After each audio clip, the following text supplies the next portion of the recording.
సమయం ఇచ్చిన దేవునికి వందనాలు చెల్లిస్తున్నాను. చూస్తున్న మీ అందరూ కూడా శుభాలు వందనాలు చెల్లిస్తూ ఉన్నాను. ఇటు సమయాన్ని మనందరికి ఇచ్చిన ఈరోజు మిమ్మల్ని అందరినీ చూడడానికి కూడా అవకాశం ఇచ్చిన దేవునికి, అందరినీ సజీవ లెక్కలో ఉంచిన దేవునికి వందనాలు చెల్లిస్తూ ఉన్నాను. మరి ఈరోజు మరి ధ్యానాంశం ఏంటంటే, మరి మరణకరమైన రోగం నుంచి దేవుడు మనల్ని స్వస్థపరిచి దేవుడుగా ఉన్నాడనమాట. అయితే చాలా అది ఏంటో మనము చదువుకున్నాము. మరి ఎక్కడైతే ఇద్దరు ముగ్గురు ఉంటారో వాళ్ళ మధ్యన ఉంటాను సర్వేశ్వరుని దేవుడు. చిన్న ప్రార్థన చేసుకున్నాము. స్తోత్రం నాయన, మహాపరిశుద్ధుడా, ప్రేమ నమ్మకం కలిగిన మా పరలోకపు తండ్రి నాయన, ఈరోజు నేను ఈ వాక్యం ద్వారా మా అందరితో చూస్తున్న అందరితో కూడా మాట్లాడమని యేసు నామములో అడిగి వేడుకుంటున్నాం పరమ తండ్రి, ఆమేన్. అయితే వాక్యం చదువుకున్నాం. యెషయా 38వ అధ్యాయము 1 నుంచి మరి 8 వచనాల వరకు మనం చదువుకున్నాం. ఆ దినముల్లో హిజ్కియాకు మరణకరమైన రోగం కలుగగా ప్రవక్తయు ఆమోజు కుమారుడైన యెషయా అతని వద్దకు వచ్చి, నీవు మరణమవుచున్న బ్రతుకు గనుక నీవు నీ ఇల్లు చక్కబెట్టుకొనమని యెహోవాకు సెలవిచ్చుచున్నాడని చెప్పగా, అతడు తన ముఖమును గోడ తట్టి త్రిప్పుకొని, యెహోవా యథార్థ హృదయుడనే సత్యంతో నీ సన్నిధి నేను ఎట్లు నడుచుకుంటానో, నీ దృష్టికి అనుకూలంగా సమస్తం నేను ఎట్లు జరిగించుతాను, కృపతో జ్ఞాపకం చేసుకోమని హిజ్కియాకు కన్నీళ్లు విడిచుచు యెహోవాకు ప్రార్థించెను. అయితే మరి ఆ దినముల్లో హిజ్కియాకు మరణకరమైన రోగం వచ్చిందంట. మరణకరమైన రోగం వచ్చినప్పుడు మరి రోగం కలుగ ప్రవక్తయు ఆమోజు కుమారుడైన యెషయా అతని యొద్దకు వచ్చి, నువ్వు మరణమవుచున్నావు, నువ్వు బ్రతుకు గనక నీ ఇల్లు చక్కబెట్టుకోనమని చెప్పాడు వచ్చి. అయితే మరి ఇల్లు చక్కబెట్టుకోమని యెహోవా సెలవు ఇచ్చుచున్నాడని చెప్పాడనమాట. చెప్పేసి మరి వెళ్ళిపోయాడు యెషయా ప్రవక్త. అంటే ఆ దినములో హిజ్కియాకు మరణకరమైన రోగం వచ్చిందనమాట. మరణకరమైన రోగము కలుగగా ప్రవక్త ఆమోజు కుమారుడైన యెషయా మరి అతని వద్దకు వచ్చి, నువ్వు మరణమవుతున్నావు, నువ్వు బ్రతుకు కనుక నీ ఇల్లు చక్కబెట్టుకొనమని చెప్పి వెళ్ళిపోయాడు. అయితే మరి అప్పుడు మరి హిజ్కియా ఏమని ప్రార్థన చేశాడు? అతడు తన ముఖమును గోడ తట్టు త్రిప్పుకొని, యెహోవా యథార్థ హృదయుడినే సత్యంతో నీ సన్నిధిని నేనెట్లు నడుచుకుంటానో, నీ దృష్టికి అనుకూలంగా సమస్తమును నేను ఎట్లు జరిగించుతానో కృపతో జ్ఞాపకం చేసుకోనమని హిజ్కియా కన్నీళ్లు విడిచుచు యెహోవాకు ప్రార్థన చేశాడనమాట. అయితే మరి దీనికి ఏంటంటే ముఖ్య అంశం, మరణకరమైన రోగం నుంచి దేవుడు తప్పించాడనమాట. ఇది అంశం. అయితే మరి హిజ్కియాకు రోగం వచ్చినప్పుడు మరి యెషయా ప్రవక్త ద్వారా మాట్లాడి యెహోవా దేవుడు మరి తన ఎదుగా పంపించి, నువ్వు మరణం వచ్చిన నీళ్ళు చక్కబెట్టుకోమని మరి ఆయన ద్వారా మరి కబురు పంపించాడు. అంటే దేవుడు ఒక్కోసారి మనతో ఎలా మాట్లాడతాడు? దర్శనాల ద్వారా మాట్లాడతాడు, ప్రవక్తల ద్వారా మాట్లాడతాడు, మన వాక్యము చదువుకునేటప్పుడు కూడా దేవుడు మనతో మాట్లాడతాడు. అయితే మరి ఈ విధంగా మరి హిజ్కియా దగ్గరికి యెషయా ప్రవక్తని పంపించాడు యెహోవా దేవుడు.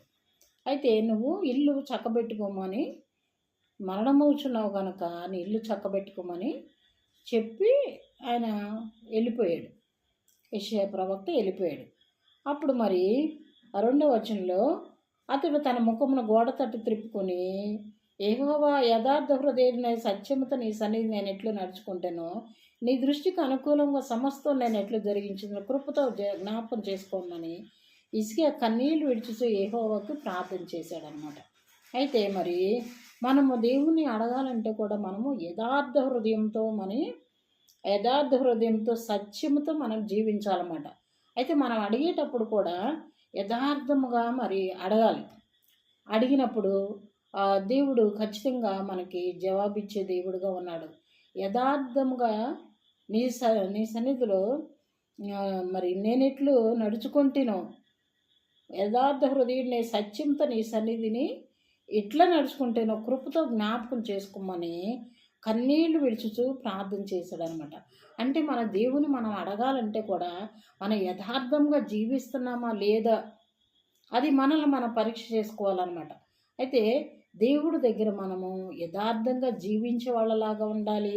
మరి సత్యముతో నడుచుకునే వాళ్ళలాగా ఉండాలన్నమాట. అంటే మరి హిజ్కియా మరి యథార్థంగా జీవించాడు కాబట్టి, సత్యముతోని అనుసరించి నడిచాడు కాబట్టి ఆయన అడగడానికి ధైర్యం కలిగిందనమాట. అలాగే మన జీవితాల్లో కూడా మనము యథార్థంగా జీవిస్తున్నామో లేదో, సత్యంతో మనం జీవిస్తున్నామో లేదో, మనం ఒకసారి మనల్ని మనం పరిశీలన చేసుకోవాలి. అలాగే మనకు యథార్థంగా జీవించినట్లయితే ఎవరైతే మరి ఈ వాక్యం వింటున్నారో, ఎవరైతే చూస్తున్నారో, ఎవరైతే అనారోగ్యంతో ఉన్నారో మరి వాళ్ళకు చూస్తున్న అందరూ కూడా మీరు జ్ఞాపకం చేసుకోండి. మరి హిజ్కియా ఏ విధంగా అయితే మరి కన్నీళ్లు విడుచుతూ ప్రార్థన చేశాడు. గోడ తట్టి ముఖం తిప్పుకొని ఎవరి దగ్గర చెప్పలేదు, ఎవరి దగ్గరికి వెళ్ళలేదు, ఎవరితో అడగలేదు కూడా. మరి ఆయన గోడ తట్టి ముఖం తిప్పుకొని మరి యెహోవా యథార్థ హృదయనే సత్యంతో నీ సన్నిధి నేను ఎట్లు నడుచుకుంటానో, నీ దృష్టికి అనుకూలంగా సమస్తం నేను ఎట్లు జరిగించుతానో కృపతో జ్ఞాపకం చేసుకోమని కన్నీళ్ళు ఇడ్చుచు ప్రార్థన చేశాడు. అయితే మరి ఆయన ముఖాన్ని గోడ తట్టి తిప్పుకొని యథార్థంగా జీవించాను ప్రభా, సత్యమని నేను అనుసరించాను. ఇంకా ప్రభా మీకు తెలుసు కదా, నీ దృష్టికి అనుకూలంగా సమస్తాన్ని నేను ఎట్లు జరిగించాను అంటే ఆయన చేసిన పనులన్నింటిని గురించి కూడా నేను ఎట్లు జరిగించానో మీరు కృపతో జ్ఞాపకం చేసుకోమని దేవుణ్ణి మామూలు ప్రార్థన చేయలేదు. ఆయన కన్నీటి ప్రార్థన చేశాడు. తన హృదయంలో ఉన్న బాధ, తన హృదయంలో ఉన్న వేదన, తనలో ఉన్న దుఃఖము అంతా కూడా మరి ఆయన దేవుని సన్నిధిలో కృమ్మరించాడు. చాలామంది వెళ్ళి బాధలు వచ్చినప్పుడు, అనారోగ్యాలు వచ్చినప్పుడు ఏం చేస్తారు? అనేక మంది దగ్గరికి వెళ్ళి నా బాధ ఇలా ఉంది, నా అనారోగ్యం ఇలా ఉంది, నా పరిస్థితి ఇలా ఉందని చెప్పుకుని వాళ్ళ దగ్గర కన్నీరు కారుస్తారు. అలా కాకుండా మనం దేవుని సన్నిధికి రావాలి. దేవుని సన్నిధి దేవుని దగ్గరికి వచ్చి మనము ప్రార్థన చేయాలి. నీకు ఎంత బాధ అయితో, ఎంత నీకు అనారోగ్యం ఉందో దేవుని దగ్గరికి వచ్చి ఎంతైతే బాధ ఉందో, ఎంతైతే నువ్వు కృంగిపోయి ఉన్నావో ఇవన్నీ కూడా దేవుని సన్నిధిలో ఆయన సహాయకుడుగా ఉన్నాడనమాట. ఎందుకంటే మనుషుల దగ్గరికి వెళ్ళి కన్నీళ్ళు కార్చడం కంటే కూడా దేవుని సన్నిధికి వచ్చి దేవుని దగ్గర ఉండి మరి ప్రార్థన చేసినప్పుడు, కన్నీటి ప్రార్థన చేసినప్పుడు చూస్తున్న మీ అందరిలో చాలా కొంతమంది అనారోగ్యాలతో ఉన్నారు. దేవుడు మీతోనే మాట్లాడుతూ ఉన్నాడు. అయితే మరి ఆ అనారోగ్యాలు మీరు నమ్మితే, విశ్వాసంతో దేవుని ప్రార్థన చేస్తే హిజ్కియాను మరి ఏ విధంగా అయితే ఆయన మరి కన్నీరు విడుచుచు గోడ తట్ట తిప్పుకొని మరి కన్నీరు విడుచుచు మరి యథార్థంగా మరి ప్రవర్తించిన సన్నిధిని సత్యంతో ఎట్లా యథార్థ హృదయంతో మరి సత్యముతో నీ సన్నిధి నేను ఎట్లు నడుచుకుంటాను, కృపతో నీ దృష్టికి అనుకూలంగా సమస్యను ఎట్లు కృపతో జ్ఞాపకం చేసుకోమని కన్నీళ్ళు విడిచి ప్రార్థన చేశాడు. ఎంతసేపు? కొద్దిసేపు చేశాడు ఆయన. కొన్ని సెకండ్స్ మాత్రమే చేశాడు, ఎక్కువసేపు చేయలేదు. అయితే ఆయన యథార్థంగా జీవించాడు కాబట్టి, యథార్థంగా జీవించానని అడగడానికి ధైర్యంగా అడిగాడు. ఆయన సత్యముతో ఆయన మరి జీవించాడు కాబట్టి, సత్యంతో జీవించాడని ఆయన ధైర్యంగా అడిగాడు. అలాగే నీ దృష్టికి అనుకూలంగా సమస్తాన్ని నేను ఎట్లు జరిగించానో కృపతో జ్ఞాపకం చేసుకోమని హిజ్కియా ఏం చేశారు? కన్నీళ్లు విడిచి ప్రార్థన చేశారు. అంటే చాలామంది వెళ్ళి మనుషుల దగ్గర కన్నీళ్లు విడవడము, వాళ్ళు వింటారు కానీ అంత ప్రతిఫలం ఇవ్వలేరు. కానీ అదే కన్నీరు, అదే బాధ, అదే వ్యధ అంతా దేవుని సన్నిధిలో నువ్వు కృమ్మరించినప్పుడు, నీకున్న బాధ అంతా దేవుని సన్నిధిలో కృమ్మరించినట్టు కన్నీళ్లతో ప్రార్థన చేసినప్పుడు దేవుడు వెంటనే జవాబిచ్చే దేవుడుగా ఉన్నాడు. అయితే మరి ఇక్కడ మనం మళ్ళీ చదువుకుందాము. మరి 38:4 వచ్చి యెహోవా వాక్కు మరి కన్నీళ్ళు విడిచి ప్రార్థన చేయగానే యెహోవా వాక్కు యెషయాకు ప్రత్యక్షమై ఇలాగ సెలవిచ్చును, నీవు తిరిగి హిజ్కియా వద్దకు పోయి అతనితో ఇట్లను నీ పితరుడైన దావీదుకు దేవుడైన యెహోవా నీకు సెలవిచ్చినది ఏమనగా, నీవు కన్నీళ్ళు విడుచుట చూచితిని, నీ ప్రార్థన అంగీకరించి ఉన్నాను, మరియు ఈ పట్టణమును నేను కాపాడుచు నిన్నును ఈ పట్టణమును అష్షూరు చేతిలో పడకుండా విడిపించదనని చెప్తున్నాడు. హల్లెలూయా. అయితే మరి ఇక్కడ మరి యెషయా ప్రవక్త వెళ్తానే ఉన్నాడు, ఇంకా ఇంటికెళ్ళ దారిలోనే ఉన్నాడు. వెంటనే మరి హిజ్కియా కన్నీటితో ప్రార్థన చేసి, నేను యథార్థంగా జీవించాను ఆయన, సత్యంతో జీవించాను ఆయన, మరి నీ దృష్టికి అనుకూలంగా నేను ఎట్లు జరిగించానో సమస్తాన్ని ఎరిగిన దేవుడు ప్రభా, అని కన్నీరు విడిచి ఆయన హృదయంలో ఉన్న బాధను కన్నీటినంతా దేవుని దగ్గర కుమ్మరించారు. చాలామంది అనేక మంది దగ్గర హృదయాలు కుమ్మరిస్తారు, కన్నీళ్ళు వాళ్ళ దగ్గర వ్యర్థముగా కారుస్తారు. కానీ అదే కన్నీరుని, అదే బాధని దేవుని సన్నిధిలో కుమ్మరించినప్పుడు, దేవుని దగ్గర నీ బాధనంతా మరి దేవుని దగ్గర చెప్పుకున్నప్పుడు, కన్నీటి విడిచి ప్రార్థన చేసినప్పుడు వెంటనే దేవుడు జవాబిచ్చే దేవుడుగా ఉన్నాడు. ఉపవాస ప్రార్థన కంటే కూడా కన్నీటి ప్రార్థన చాలా బలమైనది, చాలా విలువైనది. దానికి చాలా మరి ఘనత కూడా. కన్నీటి ప్రార్థన చేయడం వలన ఆ దేవుడు నా బిడ్డ ఎంతగా ప్రార్థన చేస్తుందోనని దేవుని హృదయం కూడా కరిగిపోతుంది అనమాట. అలాంటి మరణం అవుతున్న ఆ కన్నీటి ప్రార్థన మరి ఆయన యథార్థం జీవించాడు అని ఆయన ధైర్యంగా అడిగాడు, సత్యంగా జీవించాలని ధైర్యంగా అడిగాడు. అయితే అలాగే తన బాధనంతా దేవుని దగ్గరే కుమ్మరించాడు అనమాట. ఆ విధంగా మరి దేవుడు వెంటనే మరి ఆ కన్నీటి ప్రార్థన చేసినప్పుడు వెంటనే దానికి జవాబు దయచేశాడు అనమాట. యెషయా ప్రవక్త దానిలోనే ఉన్నాడు. మళ్ళీ వెంటనే మరి యెషయాకు ప్రత్యక్షం ఎలా సెలవిచ్చాడు. అయితే నువ్వు తిరిగి వెళ్ళి హిజ్కియా దగ్గరికి పోయి అతనితో ఇట్లా నీ పితరుడు దావీదుకు దేవుడైన యెహోవా నీకు సెలవిచ్చి నీవు కన్నీళ్ళు విడిచడం నేను చూసి తిని నీ ప్రార్థన నేను అంగీకరించినాను, నీకు 15 సంవత్సరాలు ఆయుష్ పొడిగించానని చెప్పమని మళ్ళీ యెషయా ప్రవక్తనే పంపిస్తాడు.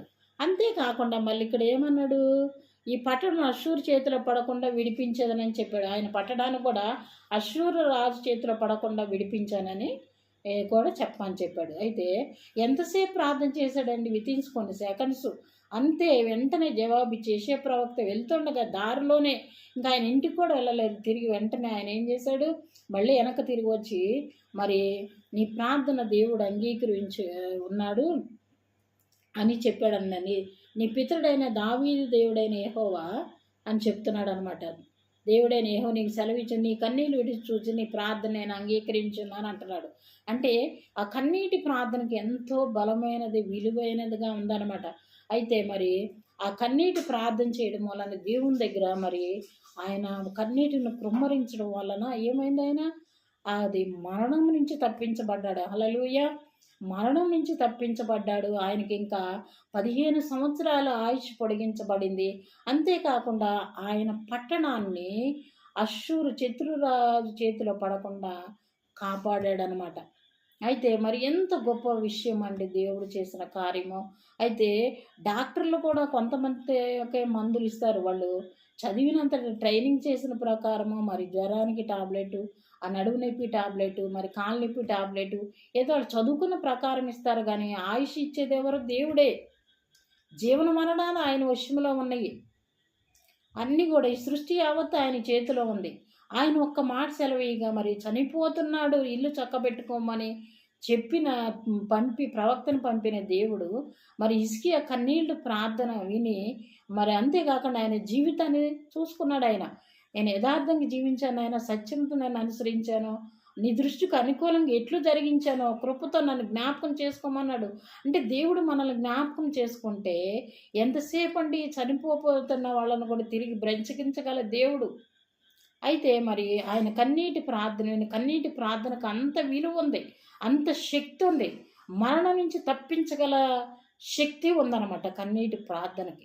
మరి ఆ కన్నీటి ప్రార్థనకి ఉపవాస ప్రార్థన కంటే కూడా చాలా శక్తివంతమైనది, చాలా బలమైనది.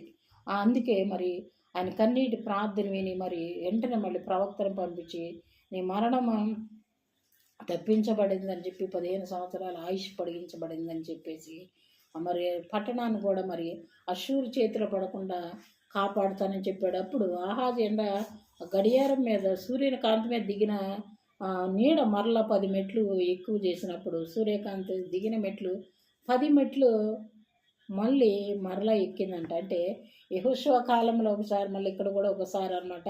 ఆ దిగిన ఆ ఎండ సమయము మళ్ళీ దాన్ని ఏం చేశాడు, పైకి ఎక్కెళ్ళేటట్టు చేశాడు అనమాట. సమయాన్ని మళ్ళీ వెనక్కి తీసుకెళ్ళాడు, కాలగతులను కూడా మార్చేశాడు దేవుడు. అందుకే మరి దిగిన ఎండ మళ్ళీ 10 మెట్లు పైకి ఎక్కిందంట. అందుకే మనము చాలామంది రోగాలతో మేము చనిపోతున్నామేమో, మేము చనిపోతానని భయంతో చాలామంది చూస్తున్న వాళ్ళలో కూడా మంచాల మీద ఉన్న వాళ్ళు ఉన్నారు. అయితే అనేక మంది హాస్పిటల్ బెడ్ల మీద పడి ఉన్న వాళ్ళు ఎవరు ఉన్నారు. అయితే చాలామంది కూడా మరి ఈ విధంగా ఉన్నారన్నమాట. అయితే ఎవ్వరు మరి దేవుని యందు భయభక్తులు కలిగిన పిల్లలు ఎవరు కూడా చనిపోరు. ఎందుకంటే దేవుడిచ్చిన ఆయుష్‌కి అంత మటుకు ఆ దీర్ఘాయుష్ ఎంత మటుకు అయితే ఆయుష్ ఇచ్చాడో అంత మటుకు బ్రతుకుతారు. అది మనం విశ్వాసంతో ఉండాలి. అలా అనుకుంటున్నారు, భయపడకూడదు. భయమనేది మనలో ఉంచితే దేవుడు వశములో ఉన్నాయి జీవన మరణాలు. అయితే మరి కన్నీటి ప్రార్థన చేయడం వల్లనైనా హిజ్కియా మరణం నుంచి తప్పించబడ్డాడు. తిరిగి ఆయుష్ పొడిగించబడింది. అంతేకాకుండా ఆయన పట్టణం కాపాడబడింది. అలాగే మీరు కూడా మరణం వచ్చున్నారని చాలామంది బాధపడుతున్నారు, వ్యాధులతో ఉన్నారు. చాలామంది చూస్తున్న వాళ్ళు కూడా మరి అయితే దేవుడిని మీరు కన్నీటి ప్రార్థన చేసి యథార్థంగా మీరు అడిగినప్పుడు దేవుడు హిజ్కియా ఆయుష్ పొడిగించిన దేవుడు మీ ఆరోగ్యాన్ని కూడా పొడిగిస్తాడు. అలాగే హిజ్కియాను స్వస్థపరిచిన దేవుడు మిమ్మల్ని కూడా స్వస్థపరుస్తాడు. హిజ్కియాను మరణ పడక నుంచి లేపిన దేవుడు మిమ్మల్ని కూడా లేపుతాడు. మరి 103వ కీర్తనలో కూడా చెప్తాడు కదా, మరి ఆయన సమాధిలోకి పోతున్న నీ ప్రాణాన్ని కరుణాకటాక్షంలో దయచేసి ఉన్నానని చెప్తాడు. అంతేకాకుండా పక్షిరాజు యవ్వనం వలె నీ యవ్వనాన్ని కృతదగుచుండనట్లు చేస్తానని చెప్తున్నాడు. అంటే సమాధిలోకి పోతాను, ఇక చనిపోతాను, నా పని అయిపోతాను 103వ కీర్తనలో. అయితే సమాధిలోకి పోతున్నాను, అయిపోతుంది, నా పని అయిపోతుంది, ఇక నేను చనిపోతున్నాను అనుకుని ఒకవేళ మీరు అనుకుంటున్నారేమో, తిరిగి దేవుడు మీకు హిజ్కియాకి ఆయుష్ పొడిగించినట్టు ఆయుష్ పొడిగిస్తూ ఉన్నాడు. తిరిగి మీరు ఎవరైతే అనారోగ్యంతో ఉన్నారో హిజ్కియా ఏ విధంగా అయితే అడిగి మరి ఆయుష్ పొడిగించుకున్నాడో కన్నీటి ప్రార్థన చేసి, అలాగే మీరు కూడా విశ్వాసంతో హిజ్కియా కూడా సామాన్యమైన మనుషుడే. హిజ్కియాని స్వస్థపరిచిన దేవుడు మిమ్మల్ని కూడా స్వస్థపరుస్తాడు. అందుకే దేవుడిని మీరు కన్నీటి ప్రార్థనతో మీరు అడగండి. హిజ్కియా ఇలాగే మీకు కూడా ఆయుష్ పొడిగిస్తాడు. ఎవరైతే మరణ పడకల మీద ఉన్నారో, ఎవరైతే మరి మంచాల మీద పండుకొని ఉన్నారో, ఎవరైతే మరి హాస్పిటల్లో ఉన్నారో, అందరిని కూడా దేవుడు స్వస్థపరిచే దేవుడు. నమ్ముట నీ వలన అయితే నమ్మువానికి సమస్తము సాధ్యం అన్నాడు దేవుడు. అంటే కొన్ని మనం నమ్మకపోవడం వలన జరగట్లేదు. నమ్మితే దేవుని మహిమను చూస్తామని కూడా చెప్పాడు. అయితే మనం నమ్మాలి. నమ్మకము విశ్వాసం అనేదే మనం బ్రతకాలన్నమాట. ఎందుకంటే మరి మనం విశ్వాసము అబ్రహాం సంతానం కాబట్టి విశ్వాసం తండ్రి ఆయన. అందుకే మనము దేవుణ్ణి మనం అడిగి పొందుకునే వాళ్ళలాగా ఉండాలి.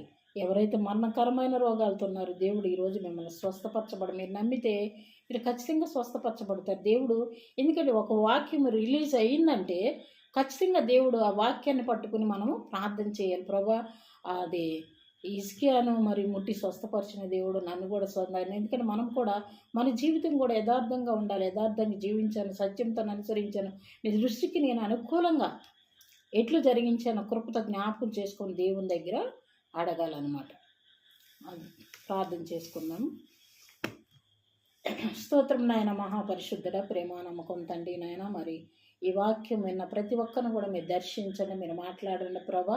ఎవరైతే హిజ్కియా నాయన మరణకరమైన రోగంతోనైనా కన్నీటి విరిచి ప్రార్థన చేసినప్పుడు ప్రభా, మరి ఆ కన్నీటి మరణం నుంచి నేను కన్నీటి ప్రార్థన ద్వారా తప్పించి తిరిగి 15 సంవత్సరాల ఆయుష్ పొడిగించిన దేవుడు ప్రభా.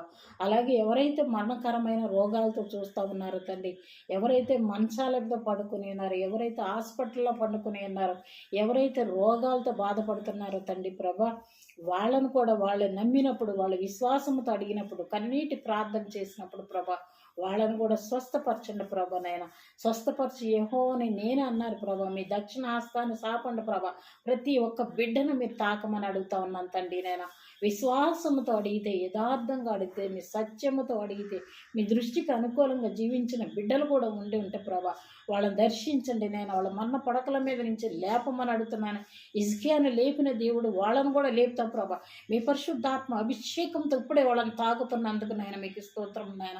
ఎవరైతే మంచాల మీద పడి ఉన్నారు, హాస్పిటల్లో పడి ఉన్నారు, ఎవరైతే నాయన మరి లేవలేని స్థితిలో ఉన్నారు ప్రభా, యేసు నామములో స్వస్థత కలుగును గాక ప్రభా. నాయన ఆ బిడ్డలను ఇప్పుడే ముడుతున్నందుకు, ఇప్పుడే తాకుతున్నందుకు, స్వస్థపరుస్తున్నందుకు మీకు స్తోత్రాలు. ఈ అభిషేకం పరిశుద్ధాత్మతో వాళ్ళని తాకును గాక ప్రభా. హోలీ స్పిరిట్ పరిశుద్ధాత్మదే వాళ్ళ తాకుతున్నందుకు, స్వస్థపరుస్తున్నందుకు మీకు వందనాలు చెల్లిస్తున్నాను ప్రభా. ఎవరైతే రక్షణ లేకున్నారో వాళ్ళకి రక్షణ కలుగును గాక. ఎవరైతే నేను బాధల్లో ఉన్నారో వాళ్ళు విడిపించబడను గాక. ఎవరైతే నేను మరి అప్పులతో ఉన్నారో వాళ్ళు విడిపించబడదురు గాక. గృహాలు లేక ఎంతమంది అయితే ఉన్నారో ప్రభా, వాళ్ళందరికీ సొంత గృహాలు వచ్చిన గాక. నేను చూస్తున్నా కొంతలో కొంతమందికి ఉద్యోగాలు లేక బాధపడుతూ ఉన్నారు, వాళ్ళకి ఉద్యోగాలు దొరుకును గాక ప్రభు నాయన. కొంతమంది వివాహాలు కాక బాధపడుతున్నారు, వాళ్ళకి వివాహాలు జరుగును గాక నాయన. ఎవరైతేనైనా అయ్యా ఇంట్లో నేను వండుకోవడానికి లేక కొంతమంది చూస్తూ ఉన్నారు తండ్రి, వాళ్ళకు కూడా కావలసిన ఆహారాన్ని మీరు సిద్ధపరచండి ప్రభు నాయన. అయ్యా కుటుంబంలోనైనా అసమాధానంతో ఉన్న వాళ్ళకి సమాధానం దయచేయండి ప్రభా. అలాగే ఉన్న వాక్యాన్ని హృదయాల్లో భద్రపరచుకుని దాని ప్రకారం నడిచే జీవితాన్ని ప్రతి బిడ్డకి దయచేయమని, మీ ఎందు భయభక్తులు కలిగి జీవితాన్ని ప్రతి బిడ్డకి దయచేయమని తండ్రి కుమార పరిశుద్ధాత్మ త్రియేక నామములో అడిగి వేడుకుంటున్నాం పరమ తండ్రి. ఆమేన్. చూస్తున్న మీ అందరికి కూడా వందనాలు చెల్లిస్తున్నాం. ఆమేన్.